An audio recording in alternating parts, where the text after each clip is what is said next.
नमस्कार, आप देख रहे हैं अमर उजाला और आपके साथ मैं हूं करण सिंह दयाल। उत्तराखंड में अप्रैल महीने से शुरू होने वाली चारधाम यात्रा की तैयारियां जोरों पर है और पंजीकरण भी इसके लिए शुरुआत कर दी गई है। पहले दिन पंजीकरण को लेकर क्या रुझान आए, इस पर बात करने के लिए मेरे साथ मौजूद हैं अमर उजाला के वरिष्ठ संवाददाता भूपेंद्र राणा जी। उनसे हम जानेंगे। राणा जी, पहला सवाल, पहले दिन में पंजीकरण की जो प्रक्रिया अभी शुरू कर दी गई है चारधाम के लिए, उसके किस तरह के रुझान है और कितने लोगों ने पंजीकरण किया? करण, जो पर्यटन विभाग ने 6 मार्च से इसका पंजीकरण शुरू कर दिया है चारधाम यात्रा के लिए। तो पहले दिन अच्छा रिस्पॉन्स आया है। पूरे सुबह 7 बजे वेबसाइट खुल गई थी जी। और शाम 5 बजे तक 1,24,000 लोगों ने चारधाम यात्रा पर आने के लिए अपना पंजीकरण करवाया।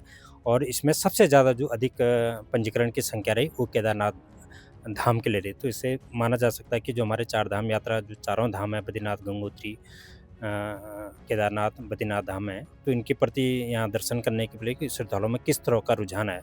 अभी यात्रा 19 अप्रैल से शुरू होनी है, तो सरकार ने जो श्रद्धालुओं की सुविधा के लिए पहले ही पंजीकरण की व्यवस्था कर दी है। तो इसमें पहले एक दिन में अगर 1,24,000 श्रद्धालु पंजीकरण करें, तो ये काफ़ी अच्छी संख्या है ये श्रद्धालुओं की। जी। राणा जी, एक महत्वपूर्ण सवाल, अगर कोई ऑनलाइन पंजीकरण कराना चाहता है, रजिस्ट्रेशन कराना चाहता है, तो उसका कौन-सा प्लेटफ़ॉर्म है और कौन-कौन से डॉक्यूमेंट्स उसको चाहिए होंगे? इसमें पर्यटन ने एक अलग से पोर्टल बनाया है इसमें, टूरिज़्म डिपार्टमेंट ने, जिसमें ऑनलाइन का पंजीकरण हो रहा है। इसके अलावा किसी पे स्मार्टफ़ोन है, तो मोबाइल ऐप भी टूरिज़्म केयर के नाम से एक मोबाइल ऐप है, उसके माध्यम से भी आसानी से पंजीकरण करवा सकते हैं। पंजीकरण जो हमारे भारतीय हमारे देश भर से जो आते हैं हमारे श्रद्धालु, उनके लिए अपना आधार कार्ड उसके लिए कंपल्सरी है। और जो विदेशी श्रद्धालु आते हैं, उनके लिए ईमेल आईडी की व्यवस्था की गई है।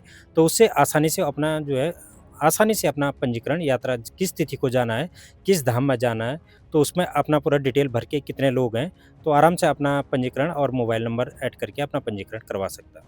जी, ये तो बात हो गई ऑनलाइन प्लेटफ़ॉर्म की, अगर जो कोई ऑनलाइन इसमें रजिस्ट्रेशन करना चाहता है।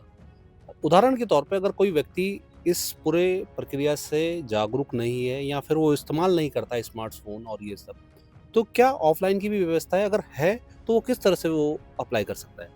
हाँ, सरकार ने ये लिखा कि जो चारधाम यात्रा पे आने वाले हैं, बुजुर्ग लोग हैं या कोई बिना रजिस्ट्रेशन के भी आ जाता है, तो उनको भी निराश होने नहीं दिया जाएगा, वो भी चारधाम यात्रा पे करेंगे।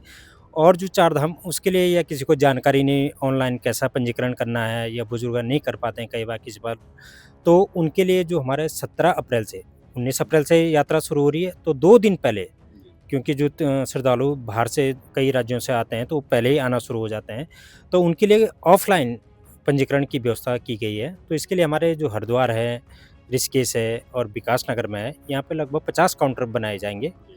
तो वहाँ पे आराम से कोई लाइन पे लग के अपना रजिस्ट्रेशन, उनका ऑफ़लाइन पंजीकरण होगा, उसमें किसी तरह की दिक्कतें नहीं आएगी। जी। राणा जी, एक महत्वपूर्ण सवाल ये भी, अगर पंजीकरण के दौरान उस प्रक्रिया में किसी तरह की कोई दिक्कतें आती है, परेशानी आती है, तो क्या कोई सरकार की तरफ से हेल्पलाइन नंबर जारी किया गया है, जिस पर उस नंबर पर संपर्क करके उसकी समस्या का समाधान हो सके? हाँ, अगर किसी भी श्रद्धालु को अगर पंजीकरण में कोई दिक्कत आ रही है, या कोई जानकारी लेनी है, या यात्रा से संबंधित कोई अपडेट लेना है, तो पर्यटन विभाग ने इसके लिए हेल्पलाइन नंबर जारी किया है, 1364। इस पे ये 24 घंटे ये हेल्पलाइन एक्टिव रहेगा। किसी भी टाइम पे किसी श्रद्धालु को अगर कोई पंजीकरण से लेकर यात्रा के बारे में कोई जानकारी लेनी है, तो इसमें 24 घंटे सेवाएँ उपलब्ध रहेगी। तो इसमें आसानी से जानकारी, कोई परेशानी है किसी श्रद्धालु को, तो वो आराम से इस पे जानकारी उपलब्ध कर सकते हैं। जी। एक आखिरी सवाल, पंजीकरण को लेकर हमने बीते सालों में देखा है कि बड़े सारे फ्रॉड भी हुए हैं। पंजीकरण को लेकर जो साइबर ठग होते हैं, वो लोगों को शिकार बनाते हैं। इससे निपटने के लिए, इससे सुरक्षित रखने के लिए श्रद्धालुओं को और जो दूसरे राज्यों से जो लोग आएँगे, उनको सतर्क करने के लिए क्या सरकार की ओर से, जिला प्रशासन की ओर से कोई नंबर या हिदायत जारी की गई है? इसमें सरकार लास्ट ईयर अगर देखा जाए, तो सबसे ज़्यादा फ्रॉड केस होते हैं जो हेली सेवा की टिकट बुकिंग के लिए। जी। खाली हालाँकि जो यात्रा पंजीकरण होता है, इसमें ज़्यादा संभावनाएँ नहीं रहती, इसमें केवल रजिस्ट्रेशन करवाना पड़ता है। क्योंकि जो हेली सेवा की टिकट बुक होती है, उसमें ऑनलाइन पेमेंट मोड का भी रहता है, गेटवे रहता है।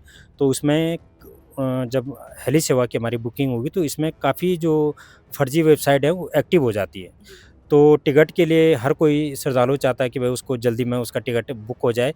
तो लोग किसी भी साइट पे क्लिक करके जो है उसमें उनके फर्जी वेबसाइट के चुंगल में फँस जाते हैं। तो सरकार ने लास्ट ईयर भी लगभग 56 से अधिक वेबसाइट को ब्लॉक किया था। तो इस बार भी यही है, फुल प्रूफ व्यवस्था बनाने की तैयारी है। सरकार का या पर्यटन विभाग की भी तरफ से यही सुझाव है कि जो पर्यटन विभाग की या आईआरसीटीसी के माध्यम से जो हेली सेवाओं की टिकट बुकिंग होगी, जो अधिकृत वेबसाइट है, उन्हीं के माध्यम से अपना पहले उसको समझें। उस एकदम पुख्ता जानकारी के बाद उसी साइट पे या कोई फर्जी लिंक आता है, उस पे क्लिक ना करें, या कोई फर्जी वेबसाइट है, उस पे ना जाके जो आधिकारिक वेबसाइट है, उसी के माध्यम से अपना टिकट बुक या पंजीकरण जो भी करवाना है, उसमें पंजीकरण करवा सकते हैं। बहुत-बहुत धन्यवाद। तो ये थे अमर उजाला के वरिष्ठ संवाददाता भूपेंद्र राणा जी, जिन्होंने साफ तौर से बताया कि पंजीकरण के आंकड़ों से अंदाजा लगाया जा रहा है कि इस साल भी चारधाम यात्रा पर रिकॉर्ड श्रद्धालु आने वाले हैं। उत्तराखंड से जुड़ी हर बड़ी छोटी जानकारी देखने के लिए आप देखते रहें अमर उजाला। अगर आप ये वीडियो YouTube पर देख रहे हैं तो हमारे चैनल को सब्सक्राइब कर बेल आइकन दबाएं और Facebook पर देख रहे हैं तो हमारे पेज को लाइक करें।